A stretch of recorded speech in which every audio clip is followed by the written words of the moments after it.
Bienvenidos. This is a podcast that explores Latinx media and culture in its many forms. I am Dr. Rojo Robles. And I am Dr. Rebecca El Salois. And we are Latinx and Latin American Studies professors at Baruch College in New York City. In this podcast, we will analyze Latinx film, television, literature, art, and cultures. We will consider how these works are perceived, analyze them, and investigate the real-world reflections and implication of that work on Latinx cultures in the U.S. and beyond. Welcome to Latinx Visions.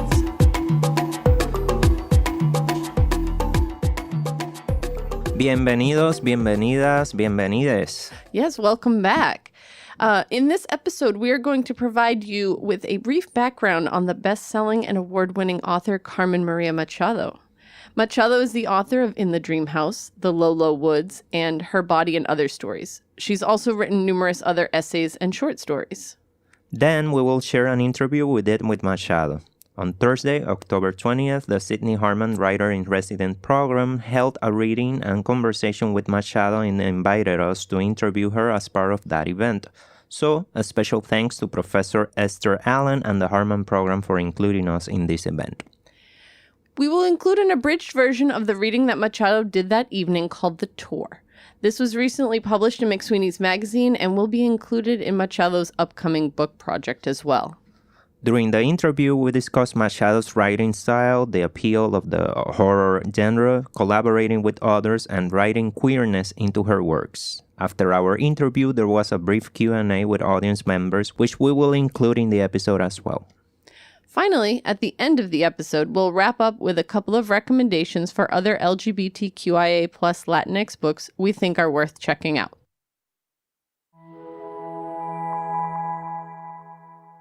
We're going to keep this background section short as we want to let Carmen and the interview speak for themselves. If you want to check out more of Carmen's works, we encourage you to visit her website, carmenmariamachado.com. And if you're interested in reading her books in Spanish, they are all available in translation as well. Carmen Maria Machado is a Latina short story author, essayist, and critic. She has been published in various magazines, journals, and other publications over the years. She was a finalist for the National Book Award, the Nebula Award for Best Novelette. She won the Bard Fiction Prize, the Lambda Literary Award for Lesbian Fiction, and for LGBTQ Nonfiction, among others. Her memoir, In the Dream House, won the Folio Prize in 2021. Machado holds an MFA from the Iowa Writers Workshop and has received various fellowships and residencies, including her current residency, the Sidney Harman Writer-in-Residence here at Baruch College. Machado's grandparents fled Cuba for the U.S. when they were only 18 years old, and Machado states that she grew up in a very religious household, which played a role in the guilt she felt about her queer sexuality for many years. So without further delay, here's our interview with Carmen Maria Machado.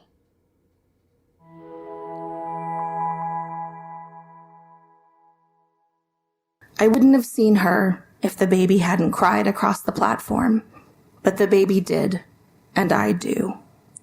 Past the beleaguered mother, dandling the weeping infant, and the dour teenager fussing with their phone, a tall, elegant smear of a woman is watching me from a train window. I recognize her, though I don't know where from. Her lips are parted slightly, like she's about to speak. She presses an open paperback to the glass. On the title page, a name and a phone number. Naomi. I memorize the number with a mnemonic poem. The train takes a breath, begins to move. As soon as it is gone, I feel a wobbling beneath my feet, the sensation of stepping off a treadmill. By the time I emerge above the earth, I have shifted. The poem remains. I hate this part, the way I walk right afterward. I'm sure I look drunk or ill. I keep stopping and placing my palms against the sides of buildings as if testing their sturdiness. I get to the venue, down a bottle of water, and flip through the book I'm supposed to be talking about. I barely recognize myself. I went to Spain, learned Spanish. Why? I look for all the usual suspects in the text, but this version of myself is coyer than I knew possible. The copy on the back is helpful. It is about ambition, Language, inheritance. It is about the dissolution of comfort zones. A critic calls it brave, fucking deadly. You're one of them, right? A man in the audience asks. He has that face. This is more of a comment than a question guy. They always look like him, like they walked in off the street because they saw someone else commanding an audience. I read online that you were. If you are, isn't it slightly more appropriate to call this a work of fiction? No, I say. But somewhere else, in some other place, you'd be saying yes, right? I choose not to answer that question, I say, even though it is not really a question. In this timeline, I seem to have developed a reputation for being a real diva anyway. Prickly, unkind. Despite my unspeakable rudeness, I feel the audience leaning closer. In that moment, I realize where I recognize the woman from. I'd swiped her away earlier that day after looking at her profile for 7 minutes. She'd been making the same faces she'd made on the train window, like she was about to open her mouth and speak. I sent her to the left because I couldn't bear to think what she would tell me. They call it the collapse, what happened with Solo 9. Ever since the comet appeared, scientists have been on the news doing their best to explain the unexplainable to a population who still doesn't quite grasp climate change. The scientists are not great. They describe the situation with a series of clumsy metaphors. A baseball going through a house of cards. A needle plunging through a weave of heavy rope. A sweater snagging on an exposed nail. A bowling ball blowing through a crowd of pins. Time, space, continuum, disruption, personal wormhole, something. They handle the props awkwardly. We can measure it with machines, they promise. This is possible. That is probable. It could be. Maybe. They're the ones who start calling us moles, which mixes the metaphor, but they think it's a better nickname than worms. The pivot from the cliche exposes it. I've never hated an animal more. One of the scientists, Dr. Joan Sooth, soon becomes famous. She declares things where others hedge. People call her Auntie Joan because she is a woman, and everyone wants their mother to have a beloved sister who understands what their mother does not. The recent astronomical event has somehow modified the local physical laws here on Earth, Auntie Joan tells us in the week after Solo 9. Every conscious choice results in a proliferation of near-identical universes. Normally, they would be inaccessible to one another, but now, for some reason, for some people, they aren't. And for some of those people, they remain aware of where they've come from. They are continuous. Comedians sit across from her on late-night shows, fiddling soberly with their prompt cards.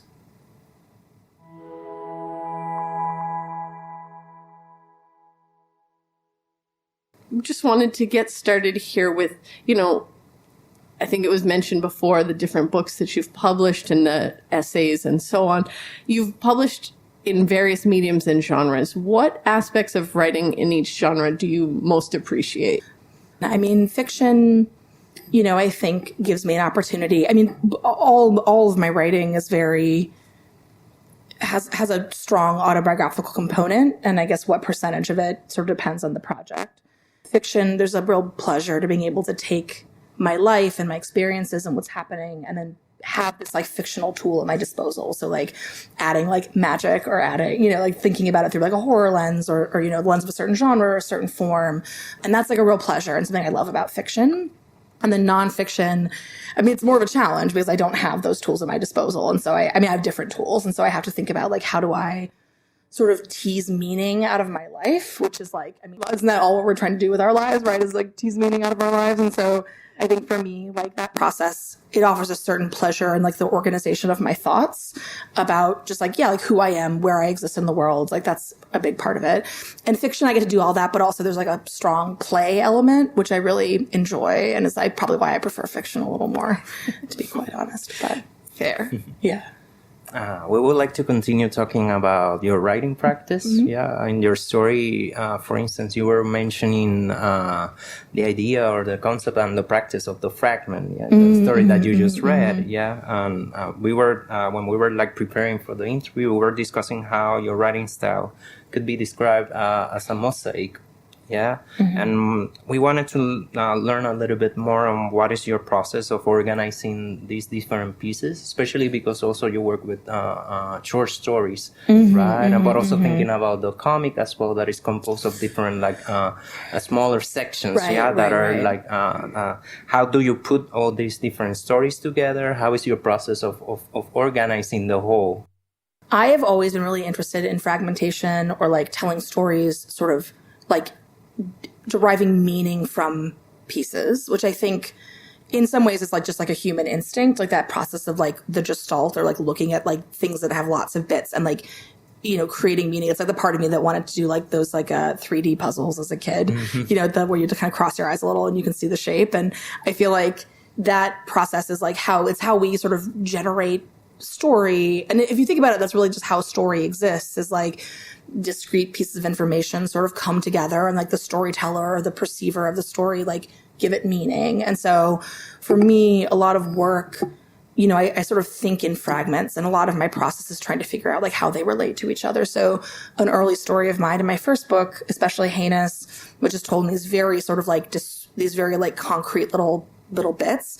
I remember taking it to class and a professor of mine describing it as like a scatter plot graph, which like I don't remember much math because I took the last math class I took was a very long time ago. But the one math I do remember is the scatter, right? You know, you have little bits of data, and then like there's like a best fit line that goes through it. And I feel like I can't think of actually a better analogy for like the process of writing the kind of work that I do than that, where it's like there are these pieces of information that like when you look at them like generate a sort of a kind of meaning. And I've always, I love short stories for the same reason, where like when I read a short story collection that I really enjoy, often the stories are like speaking to each other in these like interesting ways. And I'm getting not just to read each story by itself, but also think about like how they're speaking to each other, how they're relating to each other. And it's just this like really sort of beautiful part of the process. So yeah, I feel like it's just like a muscle that I'm constantly exercising as a writer and as a reader too. I mean, I think I love stories that feel like, where like every time you move to a new section, you're like, where is this going? And then eventually like suddenly it like all comes into focus and you're like, aha, I've been in the hands of a master the whole time, which is such a good feeling as a reader too. So yeah. Definitely got that that feeling reading, especially Heinous. Absolutely. Thank you. I mean, the story you just read, the timelines also like could be considered different, like fragments. Totally. I'm looking forward to see how they come together, right? Yes. And one of the areas that you write in a lot that I've noticed anyway is the horror genre, right? So what is it about horror that speaks to you as a genre, and what's inspired you to write in it? Like, did you have any influences in the horror genre in particular, or is it just in you? Yeah. Well, the class I'm teaching here at Baruch is in fact a horror writing class among other genres. So it feels appropriate to answer this question now. Horror is just a genre that's always really spoken to me. And I say this as like a certified scaredy cat. I mean, when I was a small child, I would like read horror novels and be up all night. My mother would be completely hysterical because I would like not sleep, and I had the lights on and I'd be like in tears, and she'd be like, why did you read R.L. Stine? And then then she'd take it away from me, and then I'd borrow another R.L. Stine, another Goosebumps book from a kid at school, and then I would cycle start all over again. And my mother was just beside herself. So I feel like, for me, and so it seems like kind of weird that I would like horror, that like it would speak to me as like a deeply anxious person. But I think for me, horror has this quality of being it's like a roller coaster. It's like a controlled fear. So it's like, I know that it's fiction. I know that, it's funny because I watch horror movies, and I could watch basically anything. I'm like pretty unflappable as a horror movie viewer. But like over COVID, my spouse was watching a lot of Great British Bake Off, and I couldn't watch it because I saw one episode and a woman knocked her tart by accident off the table, and it hit the ground, and I was like completely hysterical. And I was like, and my spouse was like, you watched someone's head get cut off the other day and like didn't blink. And I was like, yes, but like that was fake, and this is real human suffering. And like that woman made a tart and it's now on the floor. And like, that's actually too much for me. I can't deal with it. So I feel like for me, like horror has this like pleasure and quality of being, it's like this genre that like offers us so much. And I think really like brings me as like as a viewer, as a reader, and also as a writer, like kind of face to face with my own fear and the things that that like really cut me to the quick. And so, it just like offers me a lot of pleasure, like as a reader and as a viewer. And then also as a writer, it just speaks to me, like the tools of horror, the aesthetics of horror, like they really speak to me in this way. I mean, I write in other genres and like, sometimes I borrowed those techniques for other things, but I just feel like it's a genre that like best, I feel like encapsulates my project, which is like the horror of being alive, the horror of having a body, the horror of being a woman, you know what I mean? Like the horror of just like being in the world in various iterations and sort of like how that manifests. And so that's just, it's the genre that speaks to me. We wanted to also to learn a little bit more on how urban legends inform your work, and especially we're thinking about the Lolo Woods, right? And also like another aspect of that work is also setting. Yeah, the fact that it's a comic about the 90s, right? So we wanted to also ask about that, like how like urban legends, but also like setting, historical time periods, dystopian or post-apocalyptic worlds inform your literature. So the Lolo Woods is kind of interesting because, I had this dream. So I don't actually write from my dreams very often. I feel like people assume that's like a thing writers do. And most of the time I'll write down my dreams and they're complete gibberish. So that's just like not helpful. I'll like have a thought, write it down, and then wake up and the next day and be like, what is this? Does this make any sense? But I did actually have a dream. The premise of that comic is that these two friends who are these like two queer teens and like sort of industrial, like sort of post-industrial coal mining town in Pennsylvania in the 90s wake up one day at a movie theater and they have no memory of having watched the movie that they had come to see. And so there's like a big blank hole where like the memory of the movie should be. And so they're trying to sort of solve the mystery of like what's happened to them, among other things. And, it's sort of set... I was sort of thinking a lot about, and I mean, it's funny because I don't, like, I was a child in the 90s. I was not a teenager. And so like, in some ways I'm sort of imagining my queer adolescence, which was like in the 2000s, there's sort of a different energy. But like, I am really interested in what it meant to be queer in the 90s. I was really interested in sort of being from Pennsylvania, like what I call the Pennsylvania Gothic. So like the sort of the ways in which Pennsylvania has been affected by things like industry, also the environmental disaster of Centralia, Pennsylvania, which is, so the town that in the book is called Shudder to Think. It's fictional, but I base it on this town, Centralia, which is a town in Pennsylvania that's been on fire for like 70 years or something. So something lit a coal seam on fire in like the 60s, and the town has just, so it was the inspiration behind Silent Hill. If you've seen Silent Hill, you've played the Silent Hill games. So the town is just like, there's just smoke kind of coming out of the ground constantly. And there used to be a population that lived there. And then since then they've all been relocated or they've died and no one's come back. And the town is now this weird ghost town. And I was just really interested in sort of these questions of, and like, there's monsters, there's like asylums. Like I was just sort of interested in these like factors that I think like, I guess what I think of as like these sort of gothic factors, and then urban legends, monsters, that also informed the work as well. And also like myth. I mean, I feel like I was sort of drawing on a lot of inspirations for that comic, but it was the first time that I'd ever really had a chance to write something almost like actually more removed from me than normal. Like I feel like a lot of my stories are in first person, or a lot of my stories I think involve like a very large sort of strain of myself. And there are bits of myself in that comic, but also those girls felt so distinct to me, those characters, and like really separate. Those of us who were teens in the 90s, we can speak to, I think it felt accurate to me. Great.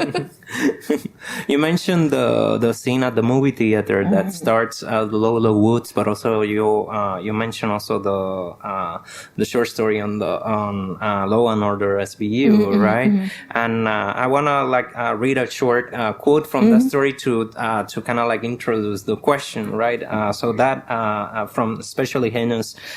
There's a quote that says, the 65th story is about a world that watches you and me and everyone. Watches our suffering like it is a game. Can't stop. Can't tear themselves away. If they could stop, we could stop. But they won't, so we can't. Yeah, end of quote. Yeah. could you share your views on spectatorship, your own practices as a viewer? You were mentioning also like this constant watching, of different audiovisual materials, and how do you integrate those audiovisual materials into your story?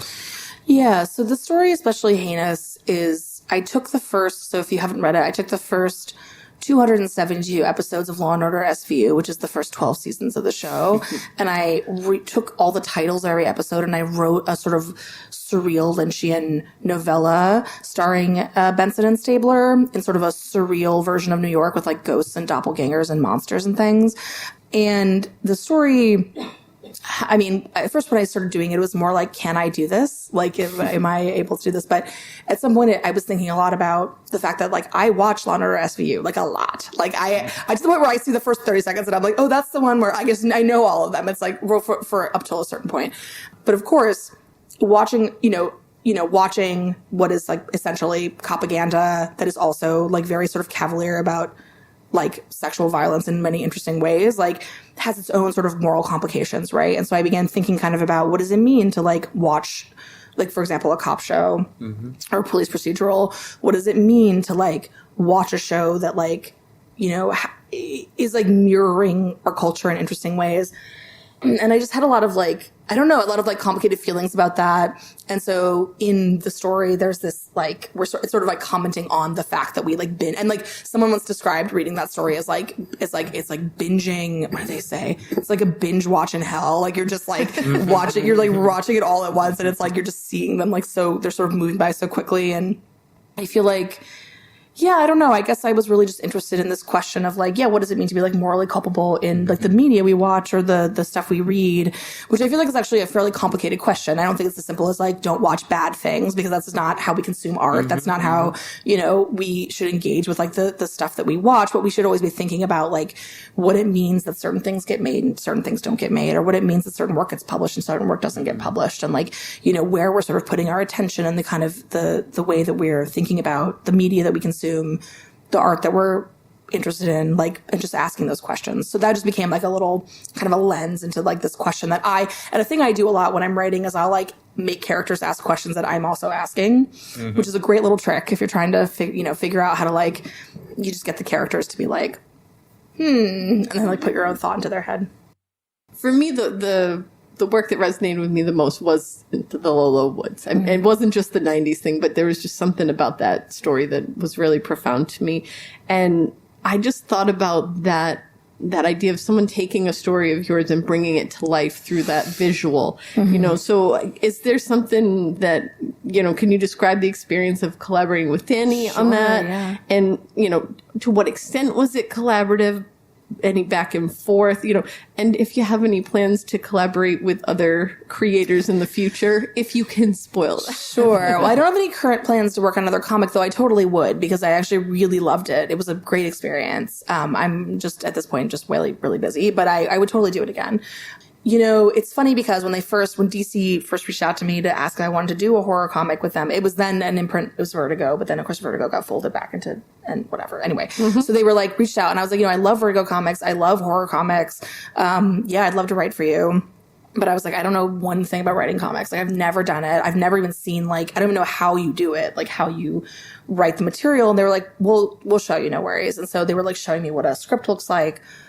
And it's this weird process that's sort of like a halfway point between, like, writing, say, like a film script and writing prose. So it's like, because you're writing, you can do things like write narration and you write, like, prosy elements, but also you're literally giving instructions to an artist. So, like, I would say, it would be like, here's the dialogue on this page.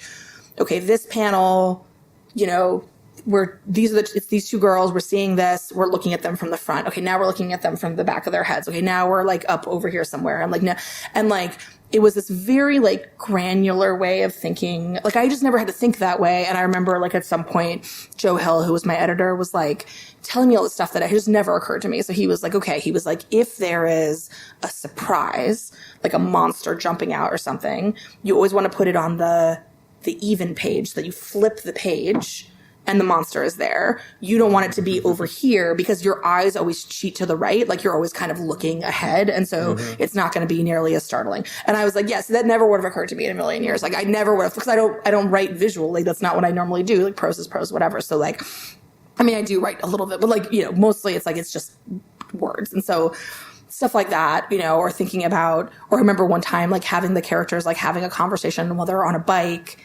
And like there are ones on like the handlebars or whatever, and they're like talking.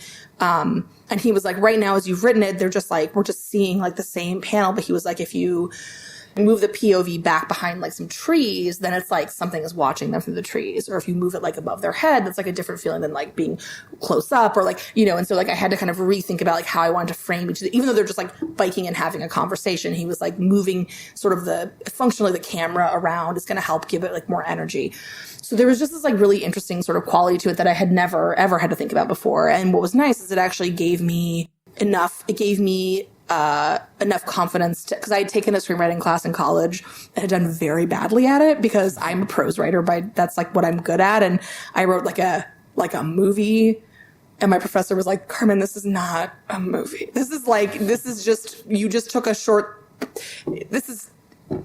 she was like, it was just mostly description. Like, she was like, Carmen, this is not, you need dialogue. She was like, this is not right. Anyway, so I had like kind of lost confidence in that part of myself. But then after doing the script, I was like, oh, I feel like now I'm actually thinking visually in this way.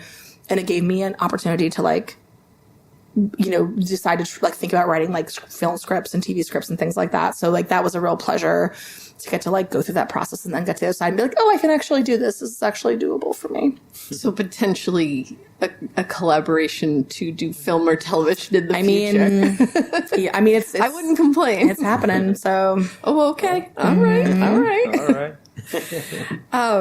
And we want to address queer Latinidades. So that is the theme of our podcast season. Each season we center our podcast around a theme. We started with Latinas, then we did Afro Latinidad. And this season we're focusing on queer Latinidades. So, and Baruch is currently celebrating the LGBTQIA plus History Month with the motto, claiming our past, celebrating our present, creating our future, which I think is really great. So what are your views on the importance of the intersection of queer Latinidades in your work? Oh, that is you're like, just a minor question. How do you feel about the intersection of these two massive pieces of your identity into your work? It's so funny. This is like making me think about when I went to Cuba with my brother in 2015, like that moment when it got like easy to go again before everything got more complicated. And it was this really great chance to get to like meet family I had never met before. I had never been to Cuba before. We got to, it was this really incredible thing. And I remember we were in Santa Clara, which is where my people are from. And my brother and I were like walking through the streets, and we passed like a bar or something. And there was a sign out front that had like too many rainbows, or not too many rainbows, but like more rainbows than you would think. And I was like staring at the sign for a minute, and I said to my brother, and I speak a little Spanish, but like not very much. My brother is fluent. And I was like looking at the sign, and I said, is this a gay bar? Are we in front of a gay bar right now? And he looked at the sign and he was like, I don't know, I can't tell, because I'm going to go talk to somebody. So he like walks over, and I watch him like have this like very long conversation with somebody. And he comes back, and I was like, well, and he was like, I still don't know. He was like, I think so. But it's like, we had like a very like roundabout conversation about it that like, I feel like the answer might be yes, but like, it's not entirely clear to me. And and we were having, like, throughout this trip, we were having a lot of conversations because, like, queer, it's funny because, like, they just passed marriage equality in Cuba, like, very recently, like, in the past, like, month or something. Sorry, I know this is not about my work yet, but I'll get there. But, like, I feel like, but, like, also I remember, like, at the time, like, it's like there was actually, like, there was a pride in Santa Clara. I wouldn't go because we weren't there at the right time of year, but, like, that did exist. But also, like, there was this, like, obviously there was this really fraught relationship with homosexuality and the government, like, in with Fidel. And so there's just been this like very, very complicated thing.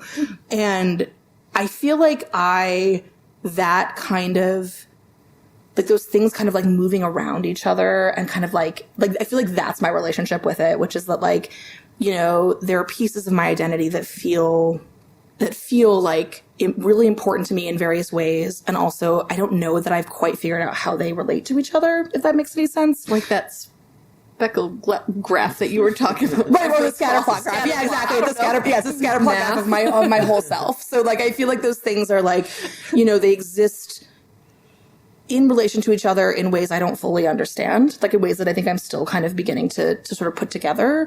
And I think that like, I don't know, I always think about that story about like where it's like, there's this sense of, I don't know. It's funny because we met a lot of like queer Cubans when we were there, like friends of friends and things like that. So it's like, there's something about like that I don't know, that tension or that strangeness where it's like, they're there, but they're not there. It's like they exist sort of, but they don't. And I feel like there's just something about that sort of like weird dance that feels like it exists in my work as well. I feel like that's not a very good answer. I'm not sure if that's like but it's, I don't know. Like, no, I feel like it really fits with everything else that you've been saying about your writing in general, and again, I like that visual of the scatter plot that you were talking about. It sounds like, if we took a look at all of your works together, would we find that path that best fits? Well, I feel like I have two thoughts about this. I feel like on one hand, I also feel like the worst person to ask about their like the meaning of their work or like how this thing exists in their work is the author themselves, because like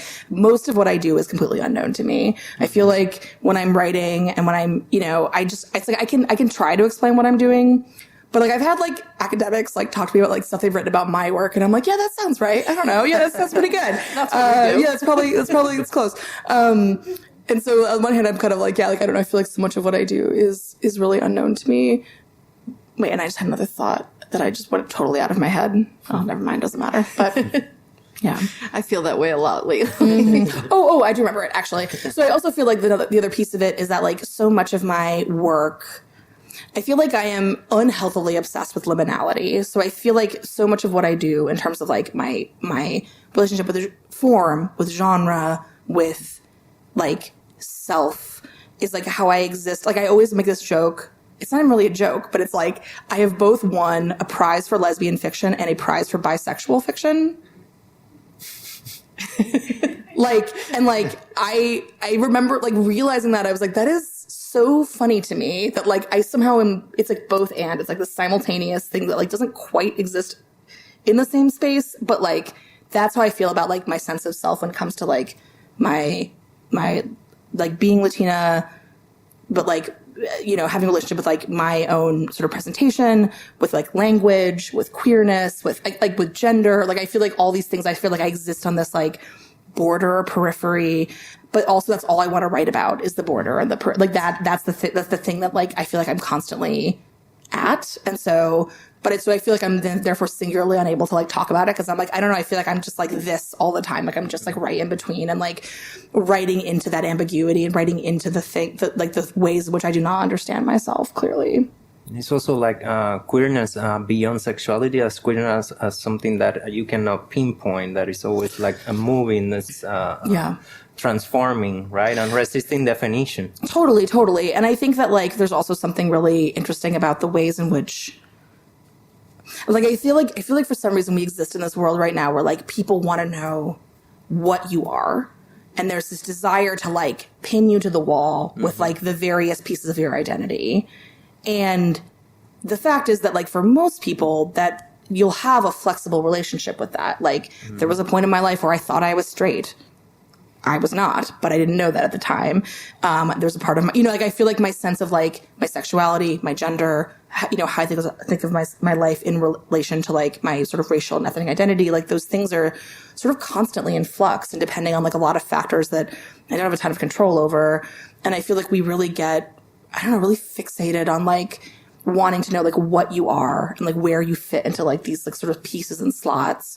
But for me, like the beauty of living, and I feel like the beauty of art is that you are like actually like leaning into this ambiguity and you're leaning into the fact that like, one day you're going to feel more like something than something else. And like your relationship with your sense of self is going to be shifting and changing. And I feel like we don't accommodate that a lot. Like, I feel like we're just, God forbid, like the discourse, or like whatever is like, I feel like just like the world we live in right now, I think because we're also stressed out, understandably so. The world is falling apart. The world is burning down. Like it's very scary. And so I can understand why we would want to like have things that we could hold on to. But I feel like this piece of it, like the sense of identity, the sense of self, like where we fit in these various sort of categories. Like, it's like delicious how it moves. And I wish that we would accept that and like understand that.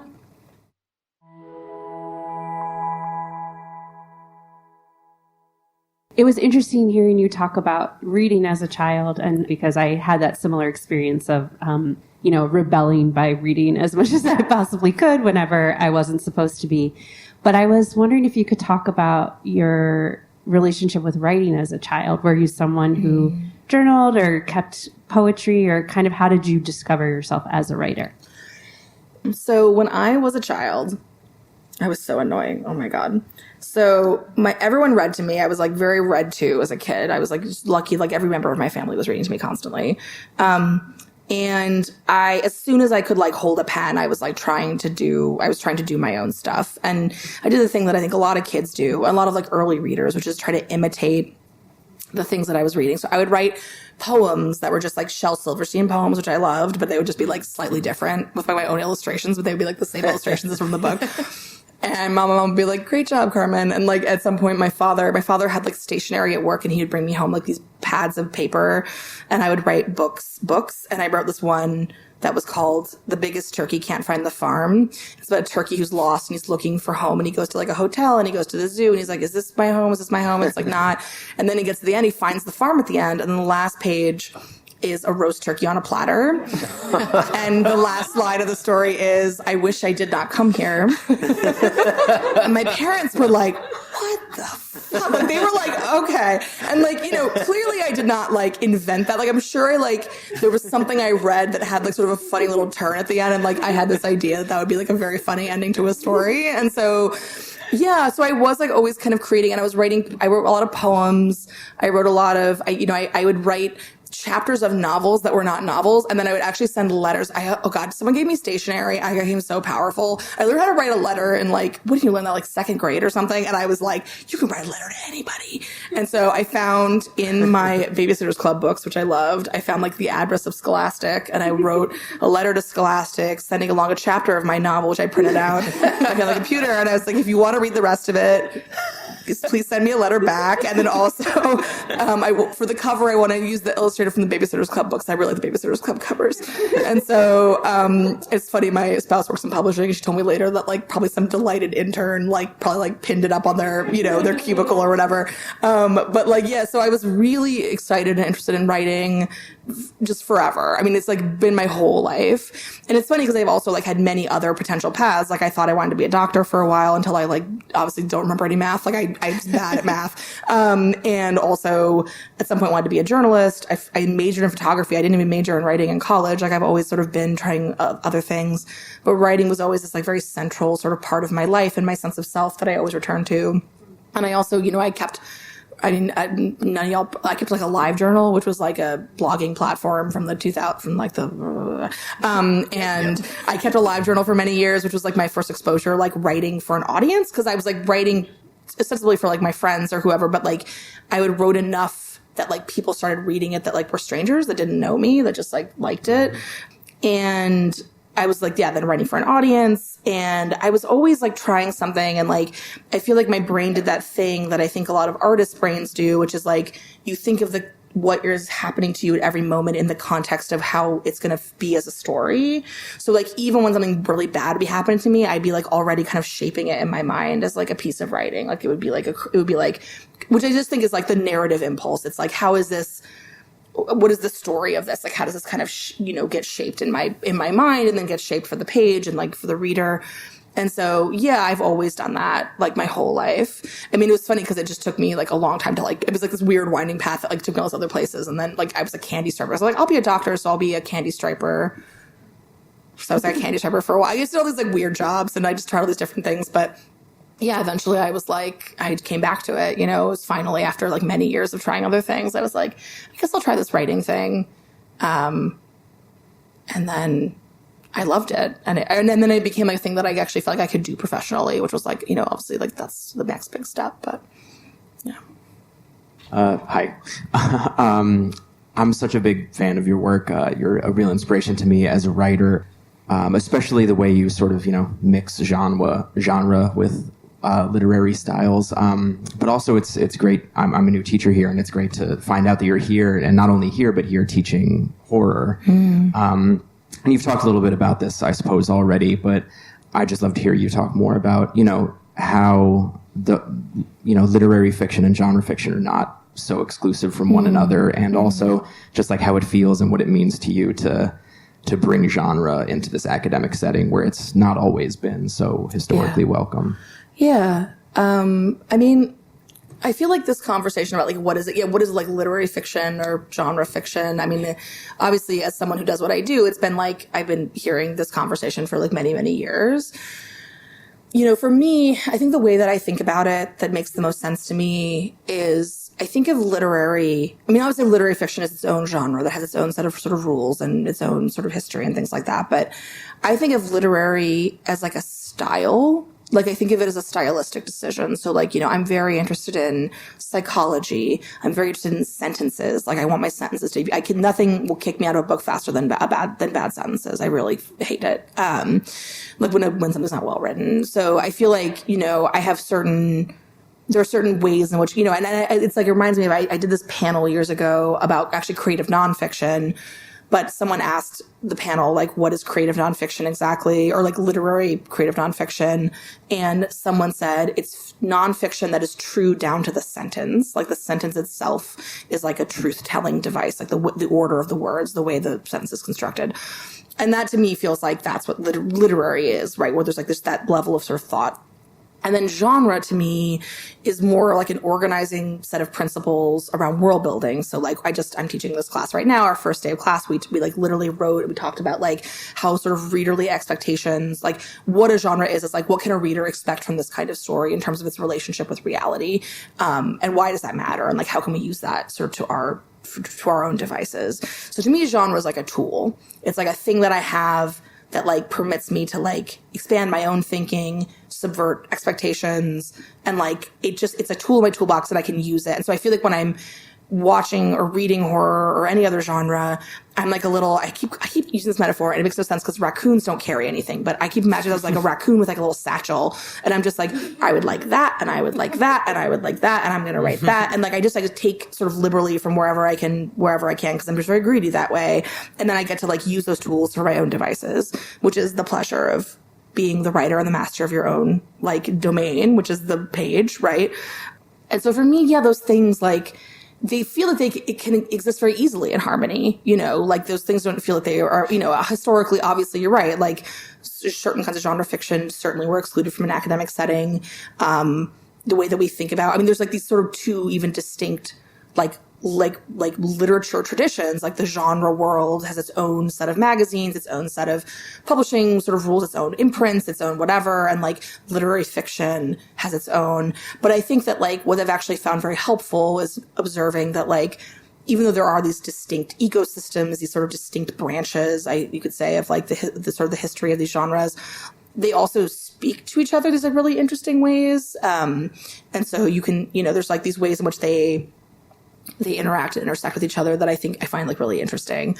And so, yeah, it's like a real pleasure. They don't seem like I grew up reading like Ray Bradbury, like I grew up reading genre fiction. It was like such a huge part of and also literary fiction as well. Like there was a huge part of my life. And I feel like for me, the pleasure of genre is like getting to like have all these like ways of thinking and these like also these like traditions and these like sort of histories that are speaking to you and like giving you space to like step up on top of them and be like, okay, now I want to do the next thing. I want to like do, and so, yeah, so it's been like it's a real pleasure. And I don't think of any of those things as like exclusive to each other. They're just like, even though people do think of them and talk about them as if they're exclusive to each other, but like to me, like there's something I hate more. Like I feel like we keep talking about like in terms of like certain films in the last like decade, like elevated horror.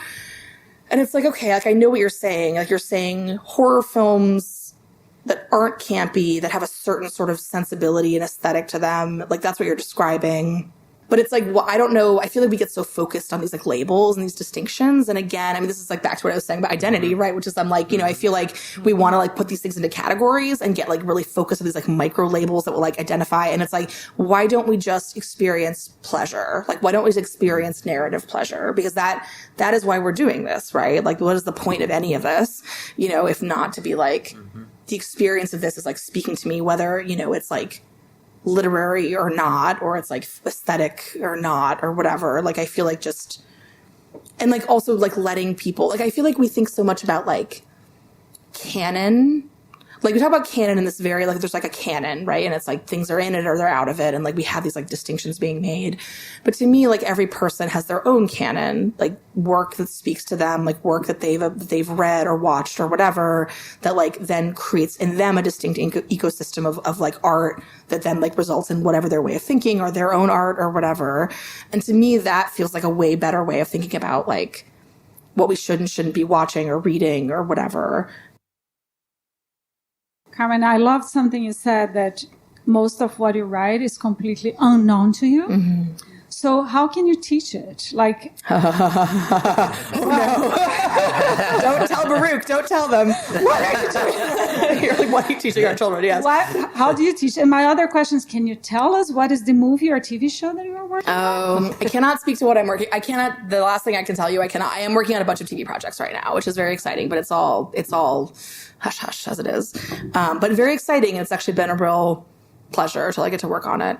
Because when I was during COVID, I like wrote very little fiction because my brain was just traumatized and shut off. But I could write media stuff because I was co-writing with somebody else. So I could like get on a Zoom and we could like talk through things. And so it was actually the only thing I really did during COVID writing wise. Anyway, how do you teach? Right. I mean, so great question. So I feel like this is the thing is like, some people, I know a lot of writers who don't teach because they teach, but they don't like it. And I mean, not to, whatever. I'm sure everybody in this room absolutely loves teaching, but I feel like there's something about like, it's like everyone assumes that like, if you're a writer, you also have to teach to like make, to like make a living or whatever. And unfortunately, we live in a culture that does not support artists. And so you have to like make these kinds of compromises. However, I genuinely love teaching.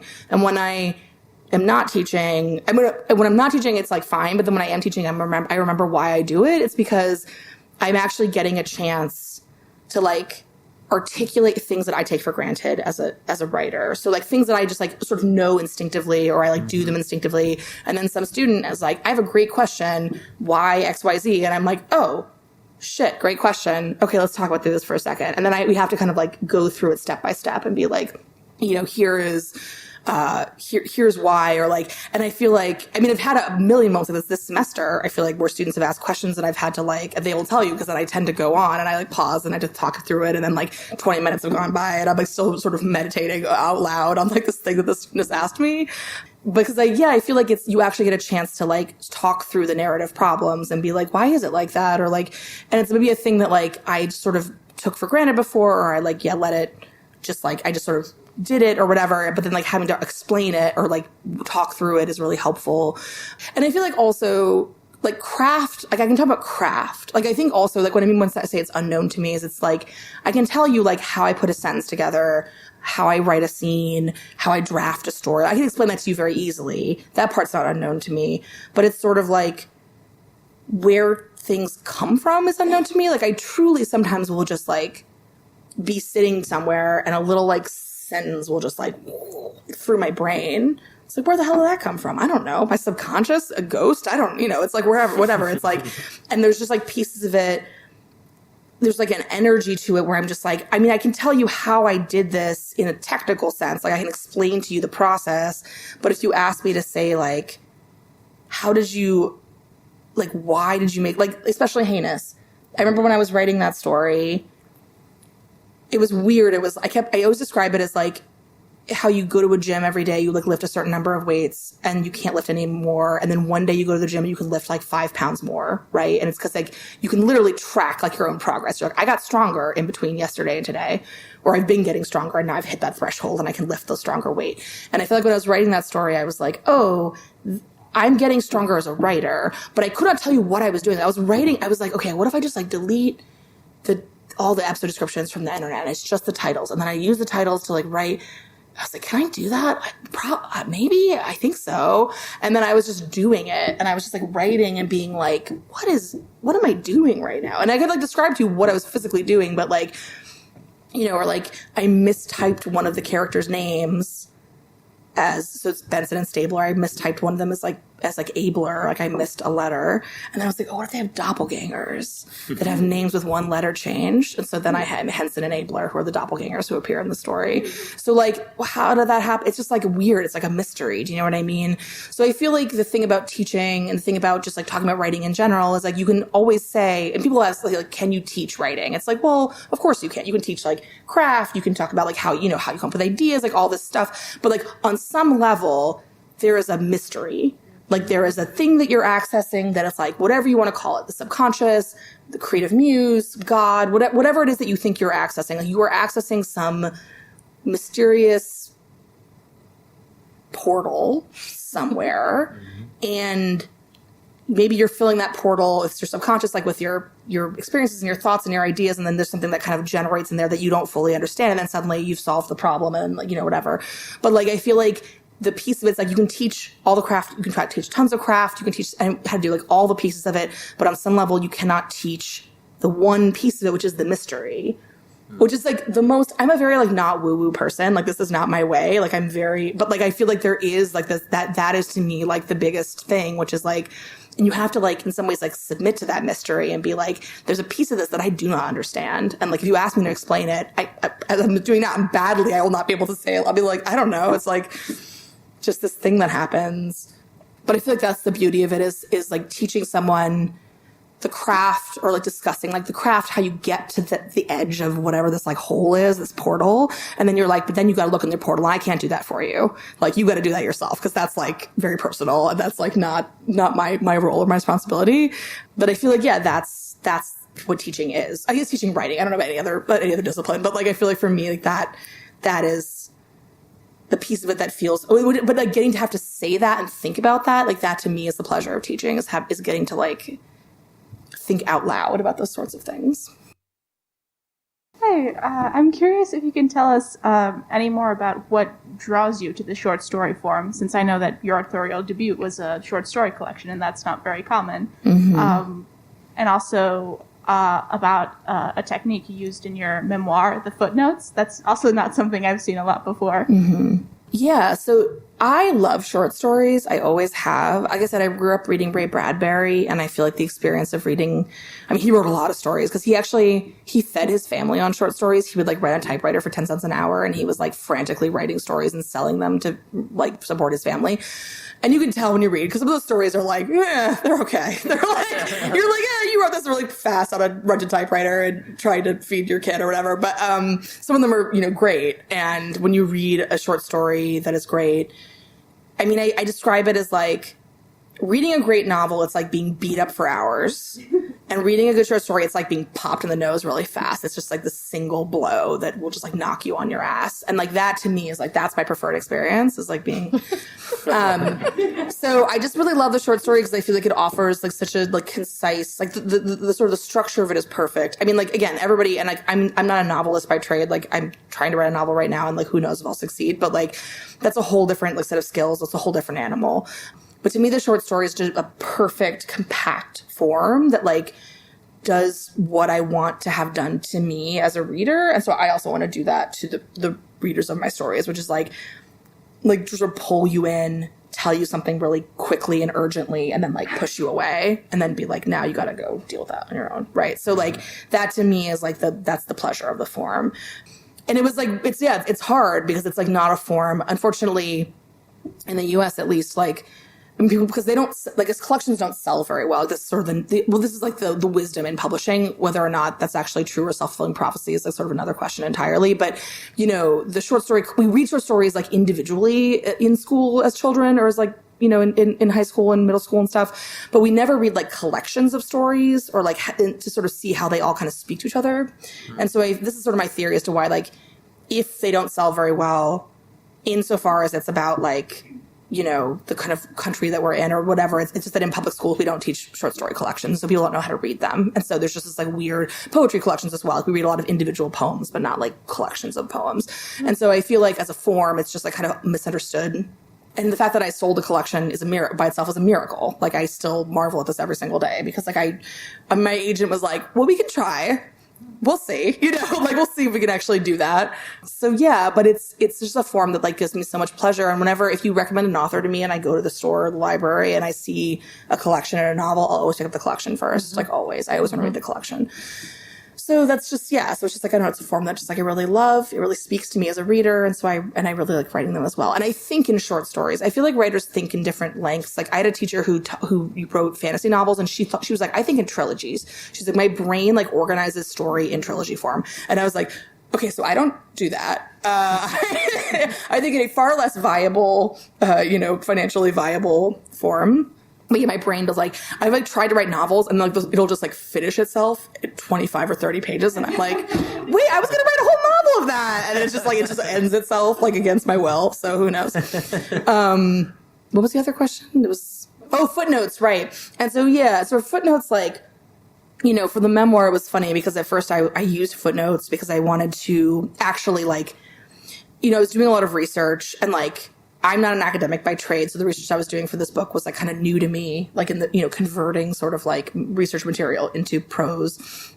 And the thing that happens is I was learning all this information that was like really interesting, but like didn't fit in the main body. I mean, literally it was like, I want to tell this story, but like I can't find a place that it will fit in this part. So I'm just going to like pop a little footnote in there and like tell that story in the footnote, boom, done. But then also I was thinking about, work that I've read that uses the footnote as sort of more of a creative gesture. So like not a citation and not as like even like an additional piece of information that doesn't fit in the main body of the text, but as like a creative thing. So like I have a friend who wrote this really beautiful novel called The Questionable Shape. His name is Bennett Sims. We actually read him in class.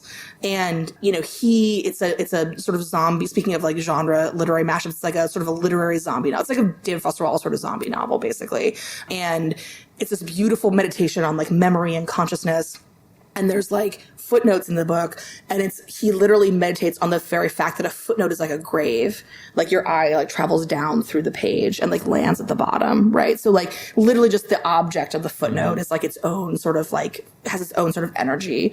And so that kind of way of thinking about the footnote is like really interesting to me. And so I ultimately ended up like doing some kinds of play, some kinds of like extra material, and then having these weird little like prose poems in the footnotes about mythology and like sort of the tropes of the story we're fitting into. And it just offered me this space to kind of play a little bit and like put material that wasn't really fitting anywhere else and like make sort of commentary, which made the audiobook version kind of hard because we had to just cut them because like there was just no way to like put a footnote in an audiobook. But I do really love, there was like a really fun process and chance for me to get to think sort of more like, again, like sort of more like think about like what is and this is what I mean with the little raccoon with the satchel. Like it's like, what does the footnote offer me as a writer? Like what is the pleasure of the footnote? Like what can I take from the use of the footnote for my own ends? And like that's what I did, and it offered me something really specific for that book. And so I really appreciated that. And they let me do it. They let me do all of it. It was great. It was so exciting. So thank you.